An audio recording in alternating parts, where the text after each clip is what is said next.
model for all of this is the way to get a small business started is you gotta have a problem, you gotta have a solution, you gotta have a core team that can work on that solution and make it actually solve the problem, because you never guess the exact solution right off the bat, right? They have to have a support team, and then you gotta have fun. I can't do a whole lot here tonight about the core team, the support team, or the funding, but generally what I try to bring to these things is either a problem or a solution. In some cases, we have solutions for the space business that might be adaptable to terrestrial needs. So that's kind of what we're trying to do. We're trying to look at the NASA gaps and shortfalls, look at the technology being developed at JSC, and bring those ideas here to give you a feel for what we do and maybe inspire some of y'all to help out. Now tonight, things are a little different with our guest speaker. She's actually going to talk maybe a little bit more in terms of what it really takes to do business with the federal government as opposed to the technical solutions or whatever that you might be able to use. But I am trying to do that as well. Trying to make a conversation that is valuable to the type of people that will be here at the ION and working in the Houston Innovation Community. So we do these the fourth Thursday of every month. That means this time around, I can tell you the next one will be on the 27th of March. Normally, I can't ever remember what day it's going to be on, with all the 30 and 31 days, but February's real quick, set perspective here. All of this kind of kicked off with Space Policy Directive Number 1, which was issued by the first Trump administration. The things I like to point out about this is Trump issued it initially, Biden kept it. There were very few things that Biden kept that Trump started. This was one of them. It says that we are going to lead human spaceflight and not do it all ourselves. That's an open invitation to partnerships, economic and political partnerships with other countries. And it also does not say NASA anywhere, right? It's a national thing. NASA will have a role. What that role will be is potentially very changeable. And folks may be hearing more about changes in the near future. So this is what the landscape looks like today. Every one of the green boxes represents a program within the scope of Artemis. Artemis is intended to land the first woman and the first person of color on the moon, right? That's the stated goal.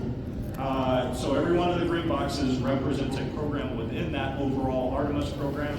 The blue shaded stuff at the bottom indicates government-led activities. The gold shaded stuff indicates activities where we have a public-private partnership, and I've tried to list as many of the companies involved in those partnerships as I can. It's maybe not everyone, but it's probably about 80% accurate. So it gives you a feel for how many players there are out there in the space business right now. And for anybody that's looking for a job, it's the guys down at the bottom you want to go talk to about a job. So just be aware of that. And this are the countries that are signatories to the Artemis Accords. I mentioned we're open to partnerships, including political and international partnerships. This represents 53 countries that have signed up to the Artemis Accords, which is a precondition to working with the U.S. on human spaceflight or other spaceflight for that matter. My brief summary of the Artemis Accords is they are basically an agreement to work and play well with others in space.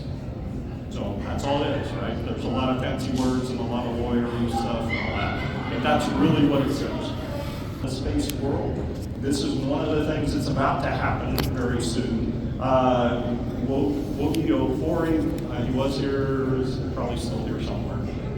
His WRX has teamed with Space Center Houston and Capital Factory to do kind of a cool little social event down at Space Center Houston. Highly recommend it. You need to register for it, but the QR code there will get you to it. If you want to register, it's free, but they can't fit thousands of people in, right? So please, if you're interested, it's not for another couple months, so you got a little bit of time there. Coming up sooner, and of some interest to you, y'all may have noticed yesterday that we launched another unmanned lunar lander from Intuitive Machines using Falcon 9. That is Intuitive Machines' second lander. It is targeted to land on the 6th of March. So I think that's, what is that, next Friday? And so be on the lookout for that. It may not land right exactly then, so you kind of have to be a little bit careful about that because the timing doesn't always work out the way they expect. That will, as I said, that will be Intuitive Machines' second landing. On the 2nd of March, Sunday, Firefly Aerospace is going to land their lander. They are a company out of Cedar Park, Texas, so it's kind of local, not exactly, but kind of. It is all Texas. I just heard Greg Bonin point out that there's also a Japanese lander on the way to the moon right now. So within the next, say, 2 months, there will be 2 countries that land 3 landers on the moon. Japan is one, Texas is the other. So, and when if everything's successful, Texas will have landed 3 landers and Japan 1 in the recent past. Pretty cool. So keep an eye out for that. I've also at least seen rumors that SpaceX is going to launch another Starship sometime on Friday. I have no idea when, so I'm sure it'll be out on the web somewhere and y'all can live stream it. And I highly encourage watching that. It's very cool stuff. So I think this is my get off the stage chart. I kind of forgot, for how many of you is this your first time at the Island? Okay, for how many of you is this your first Tech Talk? Okay, about the same. So I kind of like to point this out. The area of interest on the moon is the lunar south pole for us. This is a picture of Shackleton Crater, which is very near the South Pole and of particular interest. This is the area we want to land, explore, and maybe establish lunar bases on. The crater itself is not of great interest because it's so damn cold, right? Because it's permanently shallow. But the area around it is, and that area constitutes something akin to what's outside of Loop 610 and inside Beltway. That's a lot of area to cover. And I just kind of put a little arrow in where the ion shows up in this. So y'all are in the middle of Shackleton Crater, lots of opportunities, lots of problems to deal with, and we're going to try and talk about them as we go through the year as many times as we can. So tonight's event is a little bit special in that we have teamed with the Rice Space Institute for tonight's presentation. And I'm going to introduce the head of the Rice Space Institute, David Alexander. He's a professor at Rice. He runs the Space Institute. He handles professional science masters in space studies. He's got a long and distinguished career, which I am not going to try to tell you what it is. Go look him up on the web. I guarantee you he won't tell you either. And he will introduce our featured speaker. Thank you very much. Doing here, and we usually try and show up in some of you and many of you here in Europe. So we run a series of public lectures called the Houston Frontier Space Lectures. Houston Spaceport Frontier Space Lectures, because our sponsor and the one who allows us to bring in the food is the Houston Spaceport. Arturo Machuca here has been able to join us here, so I thank Arturo, not just for supporting us, but what he does in the community as a whole, and the Houston Spaceport is definitely the other quick thing is we're working on our next couple of lectures. Monty talked about IM landing on the moon on the 6th of March. I'll be talking to Two-Fish, Jack Fisher, who is the Vice President for Strategic Operations at Intuitive, and he's agreed to, we were going to schedule him online like last month, but there's a complication. We're hoping to have him sometime mid to late March. Hopefully we'll have a successful landing, a second successful landing to come to about. And then I'm still working on something for April as well. Talking about landing on the moon, I don't know if many of you know this, but there's been a Rice flag on the moon since about 1970 or 71. I don't think ANN is one on there yet, for any of he's in the room. But we have a little Rice emblem on one of the instruments that Rice professor flew back. I think it might be, I can't remember if it was Apollo 16 or before. Anyway, so I'm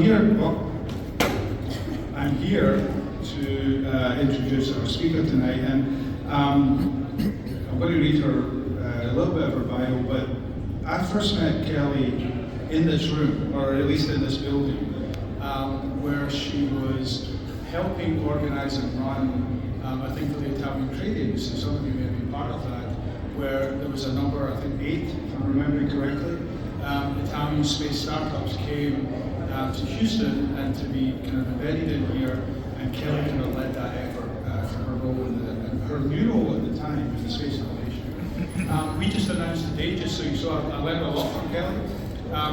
We just launched today with our partners, the French Space Agency and the Consulate, the Texas France Space Hub, we announced it at Sendex. So we're going to be bringing French space companies to Houston in 2 separate cohorts. The first one we're expecting to arrive the first week of April. And we're working with Monty to maybe have them come and present an NASA Tech talk either in late April or May, one of those two. So keep your eye out for that. So we're very excited about all of this. And one of the big organizations in the country when it comes to space conversations is the Space Foundation. Many of the industry, all of the industry goes to the Space Symposium up in Colorado Springs. But a lesson known, but actually I think more important side of the Space Foundation is what Kelly does. And for the last 3 years or so, Kelly Zolmer has been running as the Vice President, Space Commerce and Entrepreneurship at the Space Foundation. And hence that notion of, I think my wife has forgotten that I'm giving a presentation.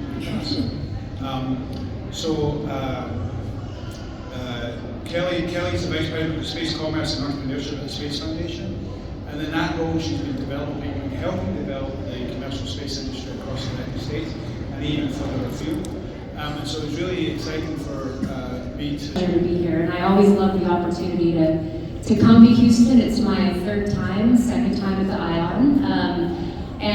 What I love about this ecosystem in this place is that Houston is not a place where you have to give a hard sell for space, right? It's in your DNA, it's in your blood. You see it all around you. And the ION in particular, I think, is a very special place because it brings together a lot of different people within the community, whether you're in the industry, you're space curious, you're space adjacent. I think it's a great place to gather and have these conversations. So it's a real pleasure to be with you today. As David mentioned, so I am part of Space Foundation. My title is the Vice President of Space Commerce and Entrepreneurship, and what that means is that I started and I run a department there called Space Commerce Institute. And really our charge, and what I like to say, is making space make sense. I personally believe that space is extremely exciting. People have lots of different orientations to space, and space means a lot of different things to a lot of different people. The problem for folks in the space industry is that we like to talk to ourselves a lot. We talk in acronyms, we talk in statistics, and we will talk about the opportunities in space, but oftentimes it's really difficult to understand what that actually means for someone trying to go into the industry and build a business. And so what I do is help entrepreneurs in emerging countries create scalable and sustainable business strategies to actually become part of the ecosystem. So the talk today is really going to focus on what the space economy is and give some considerations for growth, policy considerations, finance considerations, regulation considerations. And I think that these conversations are really interesting if there's engagement. So if you have questions as I'm going along, feel free to raise your hand. We can also do Q&A at the end. Even though we are at this place of excitement and engagement, I also think that we are at a point of inflection within the industry, specifically moving into 2025 and beyond. Particularly, we've had an extremely exciting year so far. We've had the launch of New Glenn, Intuitive Machines launched yesterday, iSpace and Firefly launched lunar missions. And we are at this point now within looking at space commercialization where we are no longer asking the questions of whether or not things are technologically feasible. We know they are. We are now asking, in my opinion, the more difficult questions about, is it scalable? Is there the capital? Do we have the resources to engage it? So a lot of the fundamental business questions, which is exciting because it shows that the ecosystem is maturing, but we still have a lot of things to engage. All of you guys illustrated why it's very difficult to capture, because it's not just rockets and satellites. There are all of these other industries and capabilities that are going to be growing its baseline, but people still think about it very much in rockets and satellites. And so for a lot of folks, they think that the market is not mature and is untouchable, and that couldn't be farther from the truth. So when I talk about space commercialization, I really draw a parallel to two other industries. I draw a parallel to the cell phone industry and the aviation industry for a couple of reasons. Those two industries started, like the space industry, with really, really heavy government intervention and funding. I bet you, well, maybe you do, but a lot of people don't realize that the modern aviation industry started from the post office. It was a way to get postage around the world, and now look how much we get on planes. It's like you don't even think about it. So the trajectory really is heavy government intervention. Then there is this trend toward commercialization. And then there is the final stage where it opens up new markets that have never existed before. I mean, how many other applications do you use your cell phone for other than making a phone call? So when it comes to space, we are really at that trending toward commercialization. We are figuring out what it means to have purely commercial customers. We are figuring out what it means to close the gap on sustainable and scalable business models. And it's a very exciting time. And so when you think about future markets, the way that I always like to catalog the market is that it can be creative, risky, and scalable, and stable, all at the same time. And when we look toward the future, it's really going to be anchored by these core markets that we know, but more in like numbers and value. Then we'll go into where we are at this current state, which I like to call being bookended by the Apollo era and moving into the era of Artemis. We'll then move into looking at some space economy drivers, both upstream and downstream considerations. And then we'll end with looking at some macro trends within the ecosystem now, and so considerations for growth. So let's get into it. So I always like to start with this chart of kind of broad sweeping quantifications of where the global space economy is going. The reason for 1 to 4 trillion by 2040 is that a lot of the different major banks globally have a different projection, but it lands somewhere in between there, that it's going to be valued between 1 to 4 trillion by 2040. And if that feels big and very far off, we're already actually halfway there. So the Space Foundation as an entity has been putting out a quantification really of the space economy for the past 11, 12 years. We do it in the Space Report. And every July we publish a space economy number that looks at the holistic year before. So this was the value published in 2024 looking at 2023. And this July we're going to publish an updated version. But the current value that we are working on is that it is valued at $570 billion.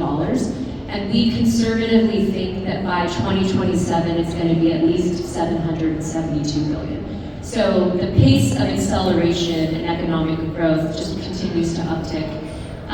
What that is, now if you had to guess, what percentage do you think is commercial revenue of that 570 billion? Just yell it. 70? It's close. And that's looking at either space agencies that have been established or space offices that we're really seeing a trend emerge around the world, where if they don't have an agency, they're at least taking some individual folks from their trade enterprise and creating an offer. The space is expensive. Ground stations and equipment, space situational awareness and on-orbit servicing, and then I kind of call it the dark stalking horse of commercial human spaceflight is on there because it does continue to get some revenue gains. That side is responsible for 1/3 of the commercial revenue. The other side is 2/3, and those are things that are enabled by space. So this is, precision navigation. A lot of the technologies either developed for space or transitioned down from space act as such a ubiquitous backbone for goods and services that we use daily that we often forget that we have space to thank for them. And that's satellites. We need more of. And so the satellite proliferation equation continues to grow. To give you some interesting statistics about that, currently right now there's roughly 12 to 13,000 active satellites in orbit. There's already over 20,000 satellites licensed for launch, and we think that by 2035 there may be upwards of 53,000 satellites. And so just the need to support that infrastructure and be able to downlink the data and the imagery and the information just continues to grow.